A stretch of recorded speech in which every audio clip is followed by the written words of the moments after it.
আল্লাহ রাব্বুল আলামিন পবিত্র কোরআনুল কারীমের সূরাতুজ জারিয়াতের 56 নম্বর আয়াতে বলেছেন, বিসমিল্লাহির রহমানির রহিম, ওয়া মা খালাকতুল জিন্না ওয়াল ইনসা ইল্লা লিয়াবুদুন। আমি মানুষ এবং জিন জাতিকে শুধুমাত্র আমার ইবাদত করার জন্যই সৃষ্টি করেছি। আল্লাহ রাব্বুল আলামিন আমাদেরকে পৃথিবীতে পাঠিয়েছেন শুধুমাত্র আল্লাহ পাকের ইবাদত করার জন্যই। এই উদ্দেশ্যে আল্লাহ সুবহানাহু ওয়া তাআলা আদম আলাইহিস সালামকে সৃষ্টি করেছিলেন এবং তাকে আল্লাহ পাক পৃথিবীতে তার খলিফা বানিয়েছেন। আল্লাহর খলিফাকে যে আল্লাহ পাকের বিধান অনুযায়ী দুনিয়ার জীবন পরিচালিত করে এবং মানুষের মাঝখানে বিচার ফয়সালা করে, সে হচ্ছে আল্লাহ পাকের খলিফা। যে ব্যক্তি পৃথিবীতে আল্লাহর বিধানের 5 পয়সা পরোয়া করে না, সে আল্লাহর খলিফা নয়, সে শয়তানের খলিফা। আল্লাহ রাব্বুল আলামিন আদম আলাইহিস সালামকে সৃষ্টি করে তাকে সমস্ত নাম শিক্ষা দিয়েছেন, জান্নাতে পরীক্ষা করেছেন, গাছের কাছে যেও না। ইবলিস প্রতারিত করে আমাদের পিতা মাতাকে জান্নাত থেকে নামিয়ে দিয়েছেন পৃথিবীতে।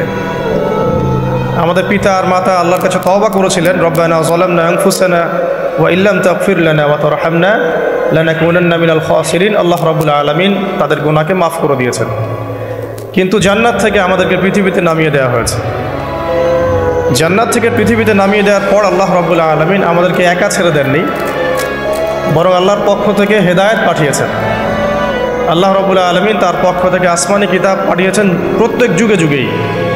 কোরআনই প্রথম আসমানি কিতাব নয়, এর আগে অনেক আসমানি কিতাব এসেছে। তার মধ্যে তাওরাতের নাম আমরা জানি, জাবুরের নাম জানি, ইনজিলের নাম জানি, এখন কিসের নাম জানি? কোরআনের নাম জানি। এছাড়াও ইব্রাহিম আলাইহিস সালামের কাছে সহিফা নাজিল হয়েছিল, আর অন্যান্য অনেক নবীর কাছে আল্লাহর পক্ষ থেকে সহিফা এসেছে। সহিফা কি? সহিফা আল্লাহর পক্ষ থেকে নির্দিষ্ট কিতাব। তো যারা তাওরাত, জাবুর, ইনজিলের অনুসরণ করত সেই যুগে, তারা কিন্তু সত্যের উপরই ছিল, কারণ তাওরাত, জাবুর, ইনজিল আল্লাহর পক্ষ থেকেই নাজিল হয়েছে। ফোন যেভাবে ইউজ করতে হয় সেটা তো আমরা জানিই না। ওয়েস্টার্ন কান্ট্রিগুলোতে দেখেন, ওরা না চালায় ফেসবুক, না চালায় ইনস্টাগ্রাম, না চালায় এই আপনার অন্যান্য সোশ্যাল মিডিয়াগুলো। চায়নাতে এগুলো হারাম, নাই। উত্তর কোরিয়াতে বন্ধ। চায়না বেশি আগে গেছে না আমরা আগে গেছি? উত্তর কোরিয়া আগাইছে বেশি না আমরা আগাইছি বেশি? আমরা তো আগায় যাচ্ছি, তাই না? এত যে আগায় গেলাম স্বাধীনতার পর থেকে, একটা ক্ষেপণাস্ত্র তৈরি করতে পেরেছি? কি আগায় গেছেন আপনি? কোন দিকে আগায় গেছেন আপনি? খালি বড় বড় লেকচার মারলেই কাজ হয়? আমরা যে বিগত 50 বছরে বাংলাদেশে কি একটা ক্ষেপণাস্ত্র আছে? বা কেউ যদি এই দেশটার উপর একটা পারমাণবিক বোমা ফেলে, আমরা কি আকাশে আটকাইতে পারবো? আকাশ প্রতিরক্ষা ব্যবস্থা আছে? কোথায় আগায় গেছেন? খালি সারাদিন এই যে আবেগ দিয়ে শোডাউন করে, আইওয়াশ করে, আর এই যে আপনার আড্ডাবাজি করবে অনলাইনে তো জুয়া খেলে। এখন অনলাইনে জুয়া খেলে না? অনলাইনে জুয়া খেলে, লুডো খেলে, তাস খেলবে, পর্ন দেখবে, সারা দিন রাত যুব সমাজ এগুলা করতেছে। এই যুব সমাজ আগামী দিন ইমাম মাহাদির সৈনিক হবে। এগুলা ইমাম মাহাদির সৈনিক হবে, ফাইজলামি করে। বাসায় পরিবারের সদস্যদেরকে কঠোরভাবে গড়ে তোলে। ইসলামী অনুশাসন মানবেন না, ভাত বন্ধ করে দেন। নামাজ পড়বে না, ভাত বন্ধ করে দেন। ঠিকই নামাজ পড়বে। পিতা মাতাকে কঠোর হতে হবে, আলেম ওলামাদেরকেও কঠোর হওয়া দরকার। এখন বড় একজন আলেমের সাথে বসে আছি, 4-5 জন যুবক ঢুকলো, আলেমের মুখের সামনে একটা ফোন ধরে ফেললো। আলেম যে বিব্রত হলো, আমি তার চেহারা দেখে আমি নিজেই লজ্জা পাচ্ছি, কারণ উনি জীবনে ছবি তোলেন না, ওনার কোনো ভিডিও আমি অনলাইনে দেখি নাই। উনি একজন সুফি মানুষ, যারা মানুষকে আত্মশুদ্ধির কাজ করেন এমন মানুষ। আর যে 5 জন যুবকের কমন সেন্সও নাই যে কার সামনে কি করতে হবে। কমন সেন্স নষ্ট করে ফেলছে মানুষ। আল্লাহ পাক আমাদেরকে বোঝার তৌফিক দান করুন। আবার শুরু করি, বিসমিল্লাহির রহমানির রহিম। আমি যে কথাটা বলছিলাম, আল্লাহ রাব্বুল আলামিন আমাদেরকে পৃথিবীতে একা একা ছেড়ে দেননি, পৃথিবীতে পাঠিয়ে দিয়ে আল্লাহ পাক আমাদেরকে আসমানি কিতাব দিয়েছেন। কি দিয়েছেন? প্রত্যেক যুগে যুগে আসমানি কিতাব এসেছে। তাওরাত, জাবুর, ইনজিল, কোরআন এসেছে। আগেকার আসমানি কিতাবগুলো কি এখন চলবে না চলবে না? আগেকার আসমানি কিতাবগুলো কি এখন চলবে না চলবে না? যখন থেকে নবী মুহাম্মদ সাল্লাল্লাহু আলাইহি ওয়াসাল্লাম নবী হয়েছেন এবং তার উপরে কোরআন নাজিল হয়েছে, এখান থেকে নিয়ে কিয়ামত পর্যন্ত অন্য কোনো আসমানি কিতাব কেউ মানলে কি চলবে না চলবে না? এই বিষয়ে নবী সাল্লাল্লাহু আলাইহি ওয়াসাল্লামের একটা হাদিস বলি, তারপর সামনে যাই। একদিন নবী সাল্লাল্লাহু আলাইহি ওয়াসাল্লামের সামনে ওমর রাদিয়াল্লাহু আনহু বসে আছেন। কে বসে আছেন? ওমর রাদিয়াল্লাহু আনহুর নাম তো জানেন, ইসলামের দ্বিতীয় খলিফা। তো তিনি ইহুদিদের কাছ থেকে ছোট্ট একটা তাওরাতের একটা পৃষ্ঠা তিনি পেয়েছিলেন, এমনি পড়ার জন্য, জাস্ট দেখার জন্য তিনি বের করে একটু পড়ছেন। তিনি কি তাওরাতের প্রতি ইমানদার, মানে তাওরাতকে কোরআনের উপর অগ্রাধিকার দেওয়ার মানুষ না? তিনি জাস্ট এমনি কৌতূহলবশত দেখছেন, দেখে নবীজিকে বলছেন যে তাওরাতে কিছু সুন্দর কথা আছে ইয়া রাসূলুল্লাহ। এই কথা বা এই স্টেটমেন্ট শোনার সাথে সাথে নবী সাল্লাল্লাহু আলাইহি ওয়াসাল্লামের চোখ মুখ রাগে লাল হয়ে গেল। হাদিসটা মিশকাতে আছে। রাগে লাল হয়ে নবী সাল্লাল্লাহু আলাইহি ওয়াসাল্লাম বলছেন যে ইয়া ওমর, হে ওমর, তুমি আমার সামনে তাওরাত পড়ছো? জেনে রাখো, লাউ কানা মূসা হাইয়ান, যদি মূসা আলাইহিস সালাম এখন জীবিত থাকতো। তাওরাত কার উপর নাজিল হয়েছে? মূসা। তাওরাত পড়ছো আমার সামনে, তাওরাত যার উপর নাজিল হয়েছে সেই মূসা আলাইহিস সালাম যদি জীবিত থাকতো এখন, ফাত্তাবা'তুমুহু, আর তোমরা আমাকে বাদ দিয়ে তার অনুসরণ করতে, ওয়া তারাকতুমুনি, আমাকে ছেড়ে দিতে, লা দালালতুম আন সাওয়াইস সাবিল, তাহলে তোমরা অবশ্যই পথভ্রষ্ট হয়ে যাবে। তাওরাত পড়ছো, এখন যদি মূসা আলাইহিস সালামও জীবিত থাকতো আর তোমরা আমাকে বাদ দিয়ে নবী মূসার অনুসরণ করা শুরু করতে, তোমরা অবশ্যই জাহান্নামী হয়ে যাবে। লাউ কানা মূসা হাইয়ান, যদি মূসাও জীবিত থাকতো এখন, আবার যদি জীবিত করা হয় আলাইহিস সালাম, লাত্তাবা'নি, অবশ্যই তাকে আমার অনুসরণ করতে হবে। এটা কি বুঝতে পারছেন? এই কারণে শেষ জামানা যখন ঈসা ইবনে মারিয়াম আসবেন, তিনি নতুন কোনো শরীয়ত নিয়ে আসবেন না। কি নিয়ে আসবেন? তিনি মুহাম্মদ সাল্লাল্লাহু আলাইহি ওয়াসাল্লামের অনুকরণ রূপেই পৃথিবীতে আসবেন ইনশাআল্লাহ। তো আল্লাহ পাক আমাদেরকে দিয়েছেন আল কোরআন, এবং কোরআন এর ব্যাখ্যা হচ্ছে হাদিস। নবী সাল্লাল্লাহু আলাইহি ওয়াসাল্লাম বিদায় হজের ভাষণে বলেছেন, এই হাদিসটা খুব ভালো করে মনে রাখবেন। তিনি বলেছেন যে তারাকতু ফিকুম আমরাইন, আমি তোমাদের মাঝে মাত্র দুটা বস্তু ছেড়ে যাচ্ছি। কয়টা বস্তু? দুটা বস্তু। লান তাদিল্লু মা তামাসসাকতুম বিহিমা, তোমরা কোশ্চিনকালেও পথভ্রষ্ট হবে না যতদিন পর্যন্ত এই দুটাকে আঁকড়ে ধরে থাকবে। ঠিক আছে? তোমরা কোশ্চিনকালেও পথভ্রষ্ট হবে না যতদিন পর্যন্ত এই দুটাকে তোমরা শক্ত করে আঁকড়ে ধরে থাকবে। অন্য হাদিসে আছে দাঁতের মারি দিয়ে কামড়ে থাকবে। আপনি সামনের দাঁত দিয়ে কিছু কামড়াতে গেলে কিন্তু টান দিলে ছিঁড়ে যাবে না? দাঁতের মারি দিয়ে যদি শক্ত করে ধরেন, এত সহজে কিন্তু টান দিলে ছিঁড়বে না। এই জন্য নবীজি বলছেন সাল্লাল্লাহু আলাইহি ওয়াসাল্লাম, দাঁতের মারি দিয়ে কামড়ে ধরে থাকবে কোরআন এবং সুন্নাহকে।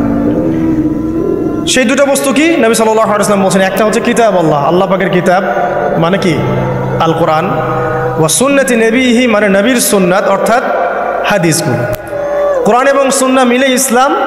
এই ইসলামটাই হচ্ছে আল্লাহ রাব্বুল আলামিনের মনোনীত সর্বশেষ দিন, সর্বশেষ টেস্টিমেন্ট। মানে আদম আলাইহিস সালামও তো মুসলিম ছিলেন, নূহ আলাইহিস সালামও মুসলিম ছিলেন, ঈসা আলাইহিস সালাম, মূসা আলাইহিস সালাম, ইব্রাহিম আলাইহিস সালাম, এই যে লক্ষ লক্ষ নবী রাসূল, তারা মুসলিম ছিলেন না?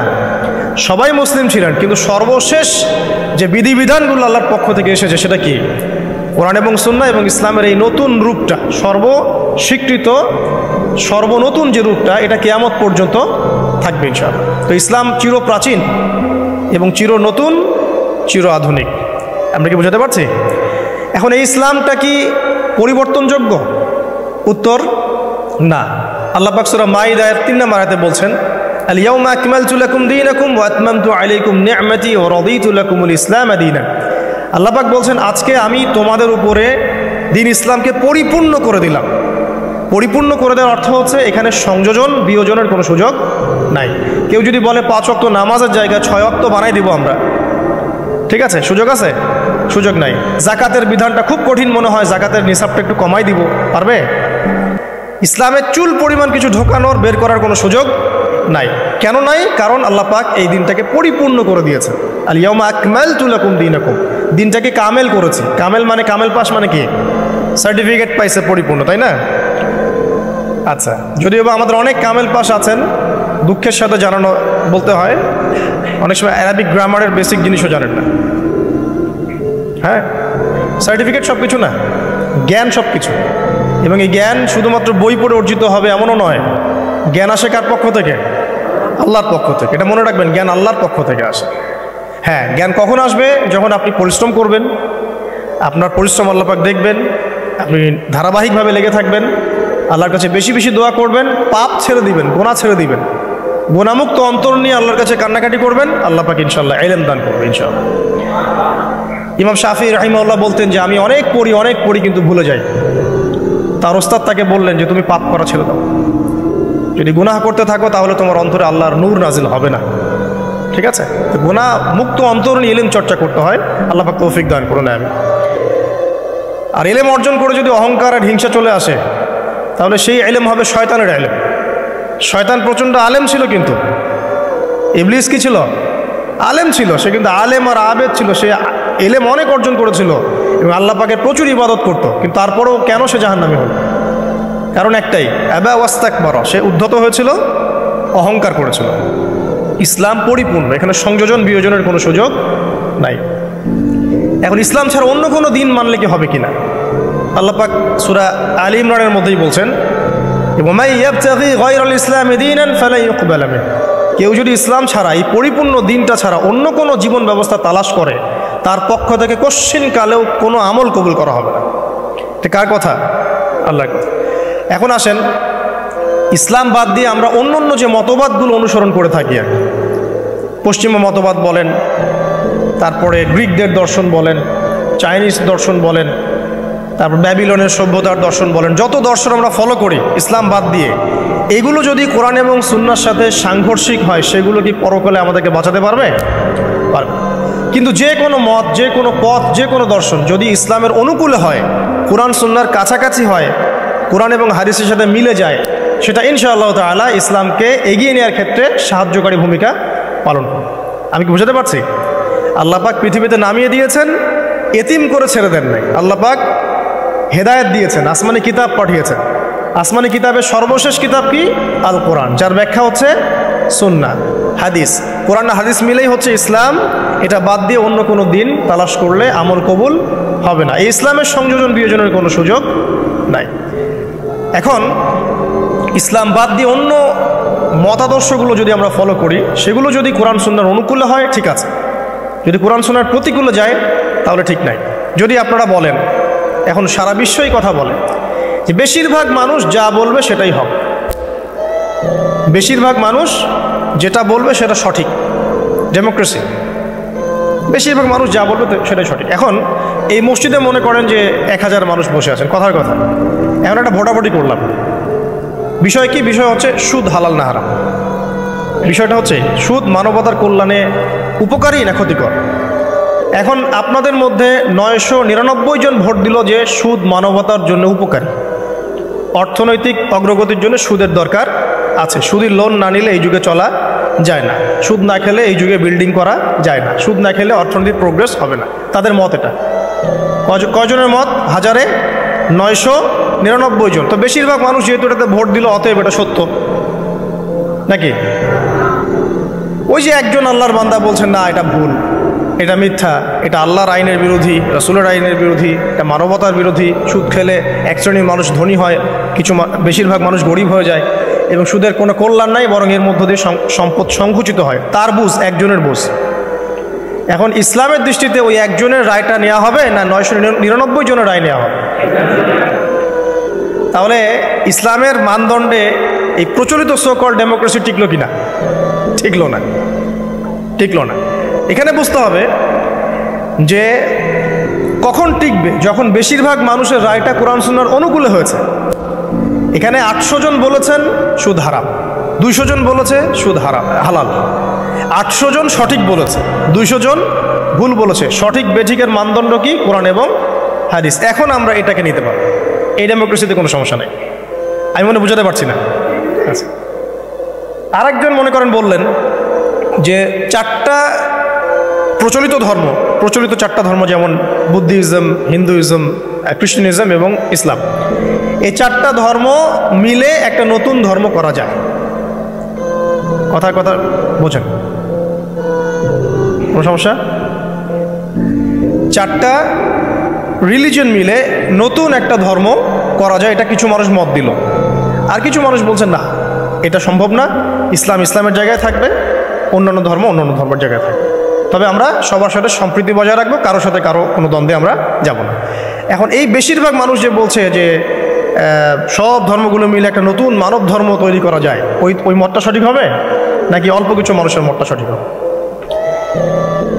তো এখানে একটা মূলনীতি বুঝতে হবে যে কোরআন এবং সুন্নাহর অনুকূলে যে কোনো মত আসুক গ্রহণ করা যাবে, কোনো সমস্যা নেই। বিজ্ঞান হোক, দর্শন হোক, আপনার যে কোনো ইজম হোক, যে কোনো মতবাদ হোক, কোনো সমস্যা নেই। কিন্তু কোরআন এবং সুন্নাহর মূলনীতির বাইরে চলে গেলে কি সমস্যা?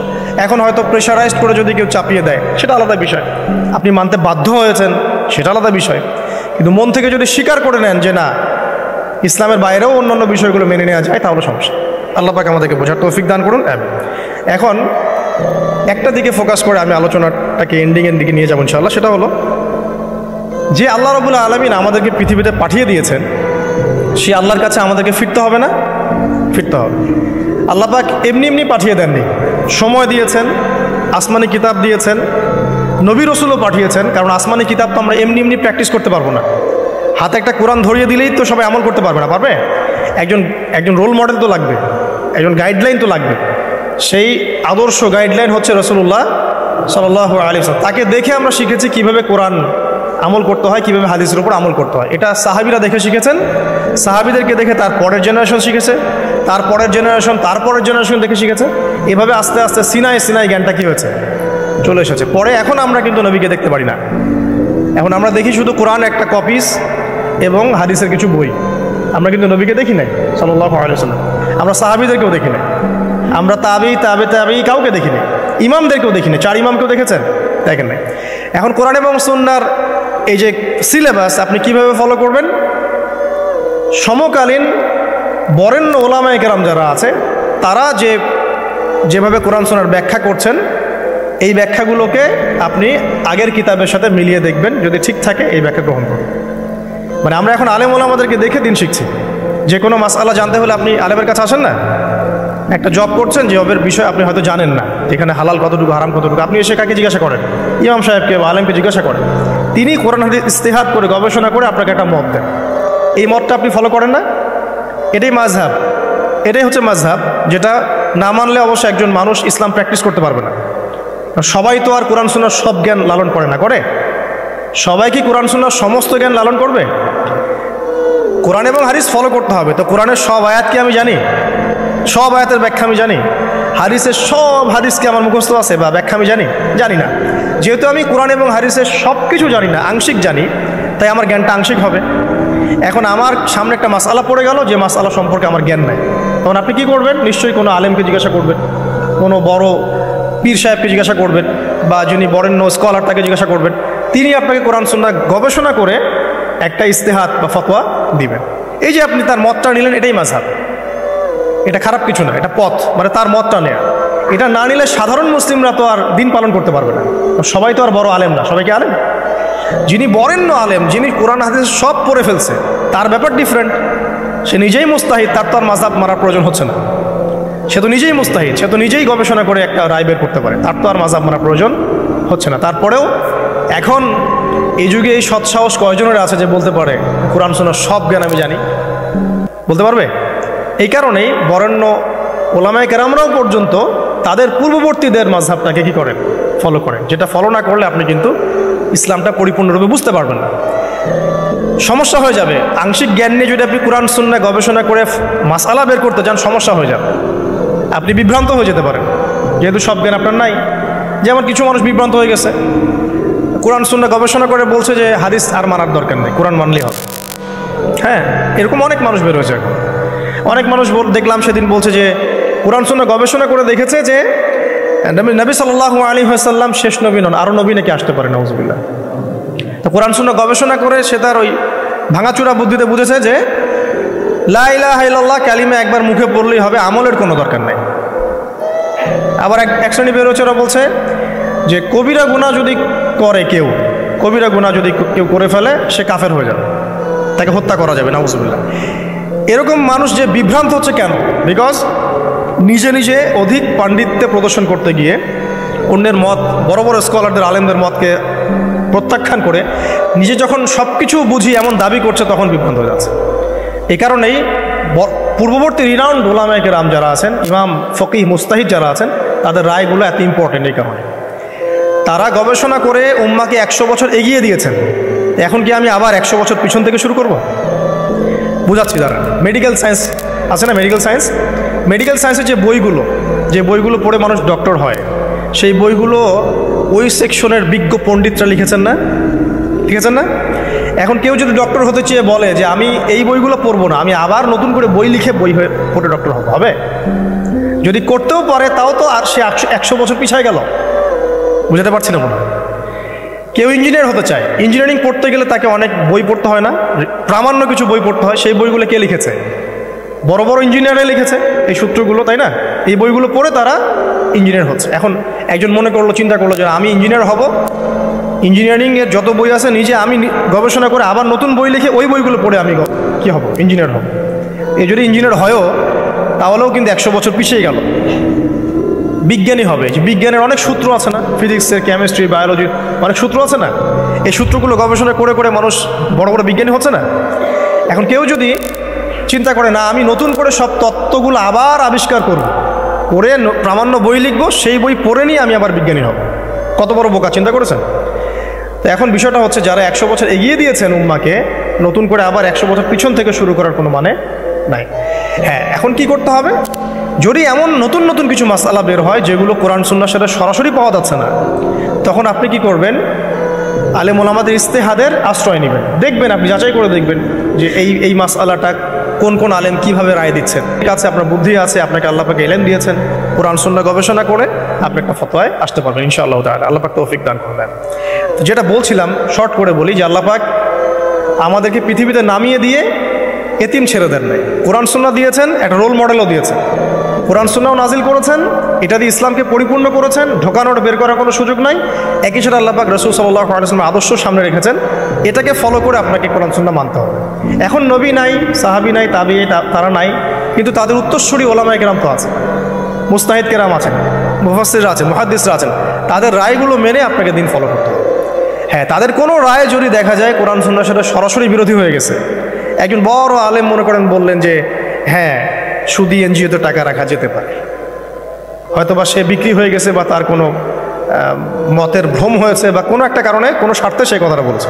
এবার আপনি বুঝতে পারছেন তার নাম অনেক বড়, টাইটেল অনেক বড়, কিন্তু সে সরাসরি কোরআন সুন্নাহর বিরোধী একটা কথা বলছে। আপনি নিবেন? তখন আপনি নিবেন না। তখন ওই মাসআলাটা নিয়ে অন্য আলেমদের কাছে যাবেন যে অমুক আলেম তো এই কথা বলছেন, আপনারা কি বলছেন। তখন আপনি যাচাই বাছাই করে একটা সিদ্ধান্তে আসতে পারবেন। এভাবে দিন পালন করলে ইনশাল্লাহ বিভ্রান্ত হবেন না ইনশাআল্লাহ। আর একা একা বুঝে সব করতে গেলে সমস্যা আছে। আল্লাহ পাক আমাদেরকে একটু বোঝার তৌফিক দান করুন। এখন শেষ করার আগে আমি আর 10-15 মিনিট সময় নিচ্ছি, যে একটা জায়গায় আমি ফোকাস করি যে দিন পালন করতে গিয়ে সবচেয়ে বড় চ্যালেঞ্জ সেটা হচ্ছে আল্লাহকে পাওয়া। কি করা? যে আল্লাহর কাছ থেকে আমরা এসেছি, সেই আল্লাহকে দুনিয়াতে এবং আখিরাতে পাওয়া, এটাই চ্যালেঞ্জ। আল্লাহকে যে ব্যক্তি পেয়েছে সে দুনিয়ার সব পেয়ে গেছে। আল্লাহকে যে পায় নাই সে আসলে কিছুই পায় নাই, ইহকাল পরকালের কিছুই পায়নি। এখন আমরা আল্লাহকে পাবো কিভাবে? এটা বড় প্রশ্ন না? যে আল্লাহর কাছ থেকে, যে জান্নাত থেকে আমরা পৃথিবীতে চলে আসলাম, আর সেই জান্নাতে যেতে হলে তো আমাকে আল্লাহকে পেতে হবে। আল্লাহকে পেতে হলে আমার কি কি করণীয়? খুব শর্ট করে আমি কয়েকটা পয়েন্টস আপনাদেরকে শেয়ার করছি। 1 নাম্বার, আল্লাহকে পেতে হলে অবশ্যই তার নবী মুহাম্মদ সাল্লাল্লাহু আলাইহি ওয়াসাল্লামকে অনুসরণ করতে হবে। এছাড়া আল্লাহকে পাওয়ার দ্বিতীয় কোনো পথ নেই। আল্লাহকে পেতে হলে অবশ্যই তার নবী মুহাম্মদ সাল্লাল্লাহু আলাইহি ওয়াসাল্লামের আদর্শগুলো জীবনের প্রতিটা ক্ষেত্রে বাস্তবায়ন করতে হবে। চলাফেরা, ওঠা বসা, খাওয়া দাওয়া, ইস্তেঞ্জা করা, মুআমালাত, ব্যবসা বাণিজ্য, অর্থনীতি, সমাজ, রাষ্ট্র, সব ক্ষেত্রে আপনাকে মুহাম্মদ সাল্লাল্লাহু আলাইহি ওয়াসাল্লামের তরিকা, আদর্শটাকে ফলো করতে হবে। তাহলে আপনি আল্লাহকে পাবেন ইনশাআল্লাহ। যে ব্যক্তি আল্লাহকে পেয়েছে সে দুনিয়াও পেয়েছে, আখিরাতও পেয়েছে। যে আল্লাহকে পায় নাই, দুনিয়াও বরবাদ, আখিরাতও বরবাদ। 1 নাম্বার তাহলে কি কাজ?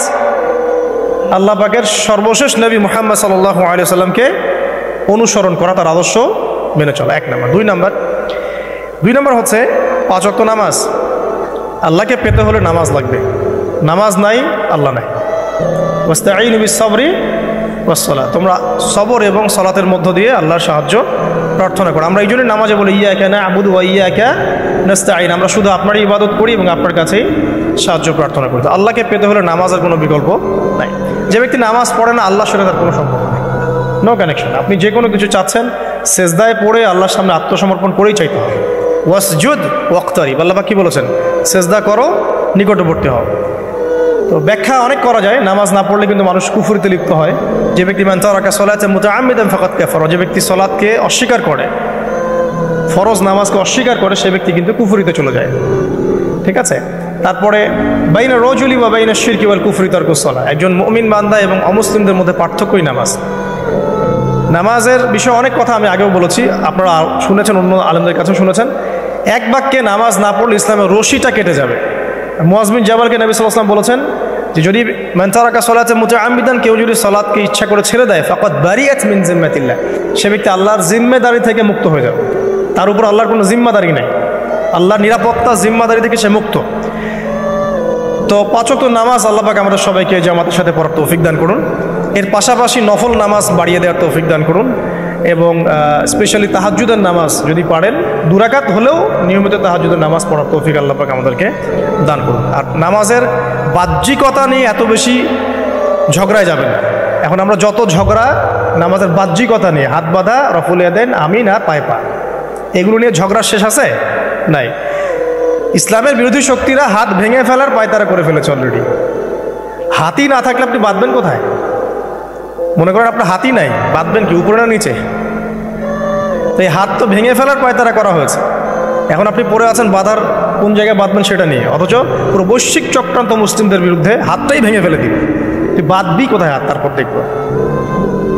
এটা আমরা বুঝতে পারি না। এটা বোঝার জন্য যে জ্ঞান, ইলম, নূর দরকার, তা তো নাই আমাদের মধ্যে। এই জন্য আপোষের ঝগড়া নিয়ে পড়ে আছে। যে ছোটোখাটো যে ইখতিলাফি মাসআলাগুলো চলে আসছে দীর্ঘদিন থেকে, এগুলোর কোনো সমাধানে আসতে পারবে না কিন্তু কেউ। পক্ষে বিপক্ষে কথা চলতেই থাকবে কিয়ামত পর্যন্ত, ওইগুলো নিয়ে আমরা ব্যস্ত আছি। তো আমি রিকোয়েস্ট করবো নামাজের আধ্যাত্মিকত্বের দিকে ফোকাস করুন। নামাজের আধ্যাত্মিকত্ব কি? আপনি আল্লাহর সামনে দাঁড়িয়েছেন, দুনিয়ার সাথে এখন আপনার কোনো সম্পর্ক, আপনি এবং আল্লাহ, মাঝখানে কিছু নাই। নামাজে যা পড়ছেন, সূরা ফাতিহা, অন্যান্য সূরা, রুকু, তাসবিহ, সিজদা, তাশাহুদ, দুরুদ, অর্থ বোঝার চেষ্টা করেন এবং অর্থের দিকে ফোকাস করেন, আল্লাহকে পাবেন ইনশাআল্লাহ। সিজদায় রুকুতে যখন যাচ্ছেন, আপনি চিন্তা করেন যে আপনি মহাবিশ্বের মহা শক্তিধর আল্লাহ রাব্বুল আলামিনের সামনে মাথা নত করেছেন। আপনি চিন্তা করেন যে আল্লাহ আপনাকে দেখছেন। এখন যখনই মানুষ নামাজে দাঁড়ায়, আল্লাহ পাক তার দিকে দৃষ্টি নিবদ্ধ করেন, এবং যখন মানুষ এদিক ওদিক তাকানো শুরু করে নামাজে, আল্লাহ পাক মুখ ঘুরিয়ে নেন। হ্যাঁ, নামাজে ওই যে আমরা যে ডিজিটাল নামাজ পড়ি না, এখন ডিজিটাল মানে 4 রাকাত নামাজ 4 মিনিটে শেষ। এক রুকু করলে সেজদা পাওয়া যায় না, সেজদার তাসবিহ পড়লে আবার এদিকে দেখা যায় যে দ্বিতীয় সেজদায় চলে গেছে অলরেডি, ওঠার আগে। অনেক ক্ষেত্রে ইমাম সাহেবরাও খুব দ্রুত নামাজ পড়া, অনেক দ্রুত পড়া। এত দ্রুত নামাজ পড়াবেন কেন? নামাজ জামাতে পড়লে সংক্ষিপ্ত করতে বলা হয়েছে, কিন্তু এত দ্রুত তো পড়তে বলা হয়নি। এখনও দেখবেন মক্কা মদিনায় গিয়ে নামাজ দেখবেন, মাশাআল্লাহ, নামাজটা তাদের মাশাআল্লাহ, এটার প্রশংসা না করলে হকাদা হবে। নামাজটা অসাধারণ, ধীর স্থিরভাবে। ফজরের নামাজ 20 মিনিট, 15 মিনিট, 20 মিনিট পড়াচ্ছে নামাজ, রিল্যাক্স। নামাজে দাঁড়ালে চমৎকার তেলাওয়াত হচ্ছে, আপনি ভুলে যাচ্ছেন নিজেকে। তেলাওয়াত হবে চমৎকার, এবং সবচেয়ে ভালো যিনি তেলাওয়াত করতে পারেন তাকে নামাজে দিতে হবে। রিল্যাক্সে নামাজ পড়বে। ক্ষেত্র বিশেষে আপনি শর্ট করতে পারেন, কিন্তু সব সময় কেন আমরা 4 রাকাত নামাজ 3 মিনিটে শেষ করে দিব? আবার নামাজের পর দোয়াটা হবে লম্বা, অথচ নামাজটাই ছিল দোয়া, নামাজটাই কিন্তু দোয়া। এখন সেজদায় আমরা যদি কান্নাকাটি করতে না শিখি, আল্লাহর সামনে আমি মাথা নত করেছি, এখানে নিজের মনের যত আবেগ, আকুতি, দোয়া, এগুলো আল্লাহর সামনে ঢেলে না দিতে পারি, এই দোয়া কালাম না শিখি, তাহলে তো নামাজের আধ্যাত্মিকতা অর্জন হলো না। সাহাবীরা কেমন করে নামাজ পড়তেন যে নামাজ পড়ার পরেও তাদের গা থেকে তীর বের করা যায়? কিভাবে তারা নামাজ পড়তেন? তাহলে নবী সাল্লাল্লাহু আলাইহি ওয়াসাল্লাম কিভাবে নামাজ পড়তেন যে নামাজ পড়ার ফলে তার পা মোবারক ফুলে যাইত? 1 রাকাতে তিনি 4 পারা কোরআন তেলাওয়াত করতে পারলেন কিভাবে? তো তাদের নামাজ আর আমাদের নামাজ, আল্লাহ রাব্বুল আলামিন তার রাসূলের মাধ্যমে একটা হাদিসে জানিয়েছেন যে এমনও অনেক নামাজি আছেন, আউযুবিল্লাহ, আল্লাহ পাক আমাদেরকে তাদের অন্তর্ভুক্ত না করুন, যে নামাজ পড়ার পরে আল্লাহ রাব্বুল আলামিন এই নামাজটাকে ওই নামাজের মুখের উপর নিক্ষেপ করে দেয়, তোমার নামাজের আমার কোনো দরকার নেই। আল্লাহ পাক আমাদেরকে হেফাজত করুন। ধীর স্থিরভাবে পড়েন, রিল্যাক্স, তার আর কিচ্ছু নাই। ওমা খালাকতুল জিন্না ওয়াল ইনসা ইল্লা লিয়াবুদুন, শুধুমাত্র আল্লাহর ইবাদত করার জন্যই তো পৃথিবীতে এসেছে। হোক না দোকানটা 5টা মিনিট পরে খুললে কি হবে? হ্যাঁ, জমিতে যান, জমিতে আধা ঘন্টা পরে গেলে কি হবে? যে আল্লাহ পাক আপনাকে বাঁচিয়ে রাখতে পারেন, সে আল্লাহ পাক আল্লাহর পথে সময় দিলে আপনাকে অফুরন্ত রিজিকও তো দিতে পারেন না? আপনি আল্লাহর হয়ে যান, বাকি সব আল্লাহ আপনার দায়িত্ব নিয়ে নেবেন ইনশাআল্লাহ। আপনি নিজে আল্লাহর হয়ে যান, আপনার সব কিছু দায়িত্ব কে নিয়ে নেবে? আল্লাহ নিয়ে নেবে। তো আল্লাহ পাক আমাদেরকে ধীর স্থিরভাবে আধ্যাত্মিকত্ব অর্জন করে নামাজ পড়ার তৌফিক দান করুন, আমিন। তো দেখুন, আল্লাহকে পাওয়ার সবচেয়ে সেরা মাধ্যম কি? নামাজ। তার আগে বলেছি নবী সাল্লাল্লাহু আলাইহি ওয়াসাল্লামের অনুসরণ। আল্লাহকে পাওয়ার তৃতীয় একটা মাধ্যম বলে দিই আমি, সওম বা রোজা রাখা। অল্প সময় ঘুরিয়ে নিচ্ছি, সওম বা রোজা রাখা। রোজা কেন আল্লাহকে পাওয়ার মাধ্যম জানেন? কারণ রোজা রাখা অবস্থায় আমরা কিন্তু গোপনে পানাহার করি না, করি? আমরা রোজা রেখেছি, গোপনে কিন্তু পানি খেতে পারি, কেউ দেখবে না। গোসল করছেন, আপনি পানি খেতে পারেন, কেউ দেখবে? দেখবে না। লুকিয়ে লুকিয়ে আপনি কিন্তু খাবার খেতে পারেন, কেউ দেখবে না, বাসায় কেউ নাই দেখার, কিন্তু আপনি খান না। আপনি সবর করেন, সহ্য করেন, একদম সূর্যাস্তের সময় গিয়ে আপনি ইফতার করেন। এই যে কাজটা আপনি কেন করেন? কারণ আপনি ফিল করেন যে আল্লাহ আপনাকে দেখছেন। কেউ আপনাকে দেখুক না দেখুক, আল্লাহ আপনাকে দেখছেন। এটাই হচ্ছে ইহসান, এটাই হচ্ছে আল্লাহ পাকের মারিফতকে উপলব্ধি করা। আল্লাহ রাসূল সাল্লাল্লাহু আলাইহি ওয়াসাল্লাম বলেছেন, ইহসান হচ্ছে আন তা'বুদাল্লাহা কাআন্নাকা তারা, তুমি এমনভাবে আল্লাহর ইবাদত করবে যেন তুমি আল্লাহকে দেখছো। ওয়া ইল্লাম তাকুন তারাহু ফাইন্নাহু ইয়ারাক, তুমি আল্লাহকে দেখতে না পারলেও বিশ্বাস করবে আল্লাহ তোমাকে দেখছেন। তো এটা রোজা রাখলে উপলব্ধি হয় না যে আল্লাহ আমাকে দেখছেন? এটা হচ্ছে আল্লাহকে পাওয়ার মাধ্যম।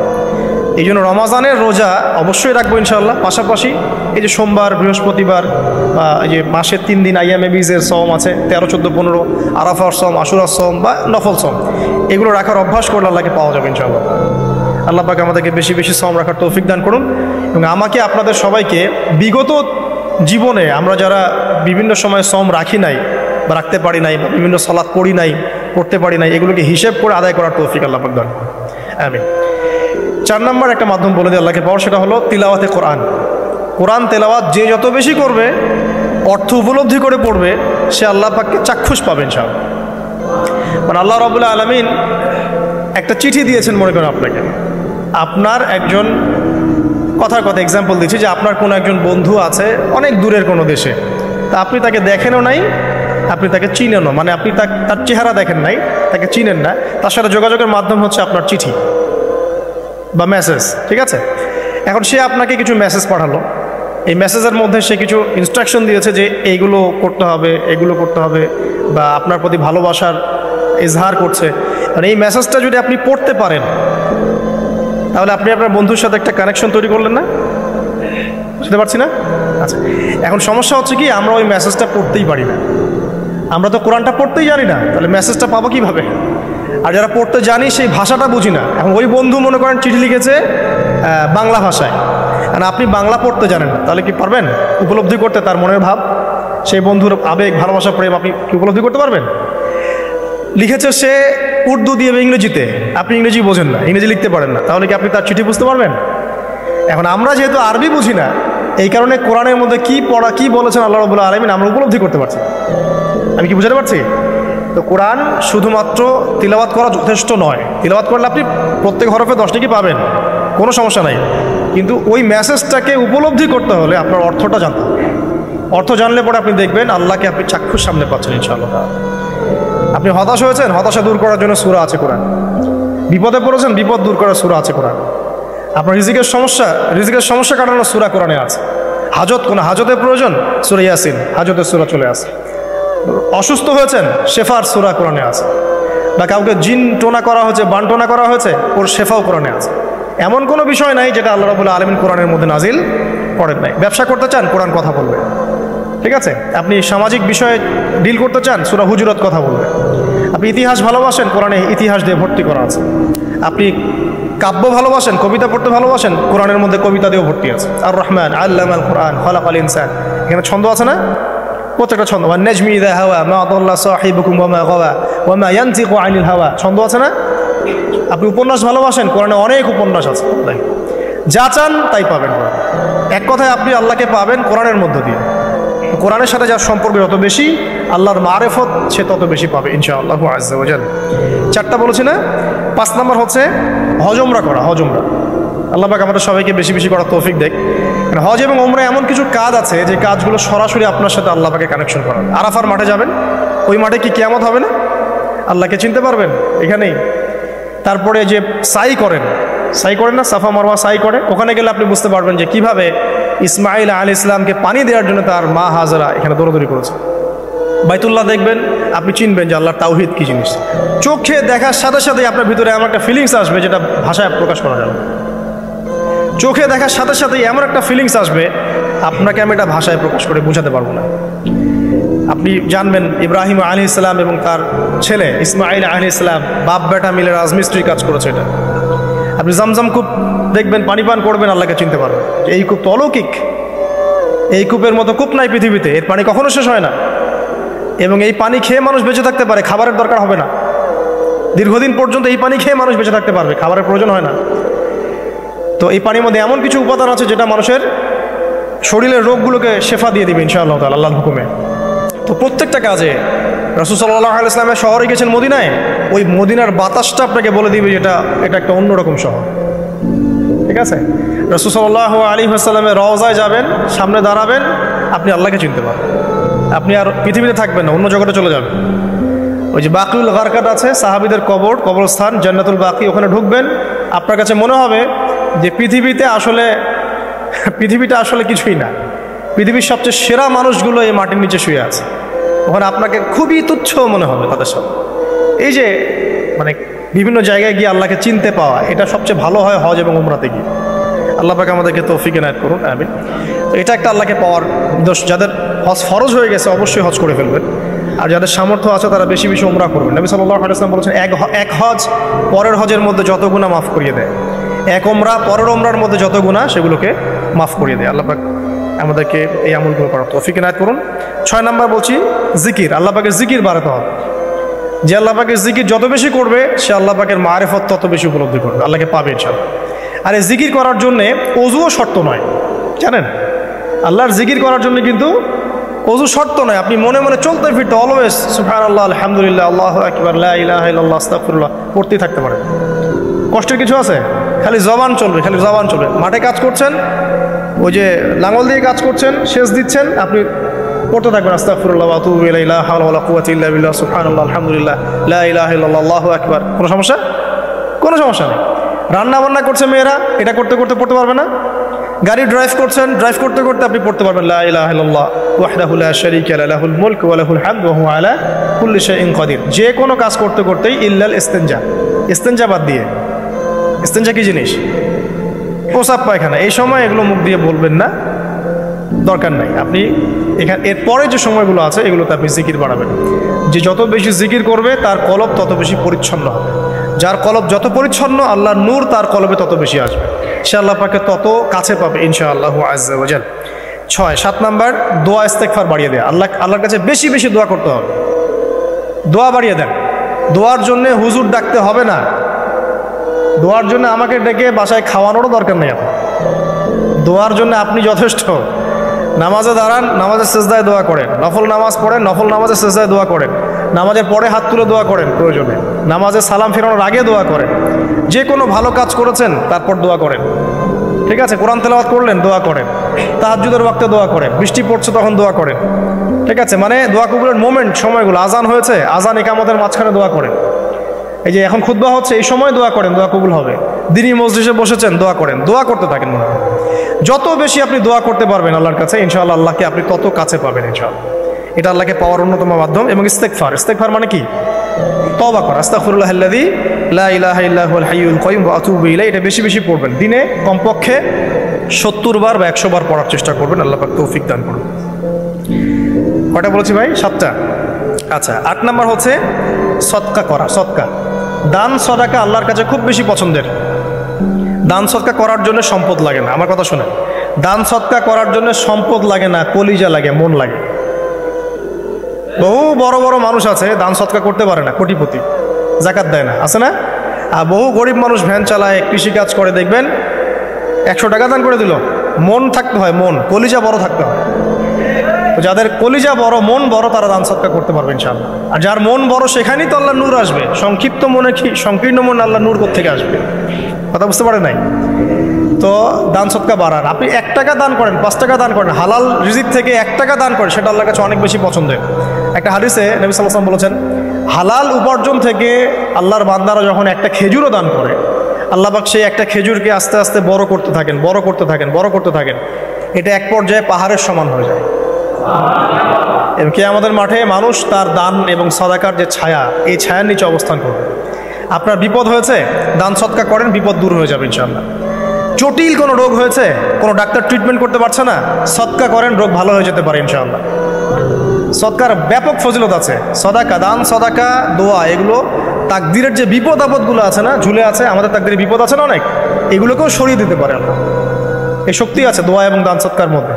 আল্লাহ পাক আমাদেরকে বেশি বেশি সদাকা করার তৌফিক দান করুন, আমিন। আর সদাকা নফল না করতে পারলেও কমপক্ষে ফরজ জাকাতটুকু দিবেন, ফরজ জাকাতটুকু দিবেন, কারণ জাকাত, সদকা এবং ব্যবসা এগুলো হচ্ছে ইসলামিক অর্থনীতির মূল ভিত্তি, এর সাথে কৃষিকাজ। আর দুটো বলে শেষ করে দেই। 9 নম্বর হচ্ছে আমর বিল মারুফ এবং নাহি আনিল মুনকারের কাজ করা, মানে সৎ কাজের আদেশ করা, মানুষকে অসৎ কাজে নিষেধ করা। এই কাজটা যে যত বেশি করবে সে তত বড় ব্যবসায়ী। কারণ কি, আপনার দাওয়াতে, আপনার লেকচার শুনে, আপনার বই পড়ে, আপনার নসিহত শুনে যদি একটা মানুষও দিনের পথে ফিরে আসে, ওই একটা মানুষের সারা জীবনের যে নেক কাজ, এই সমস্ত নেক কাজের একটা অংশ আপনি পাবেন।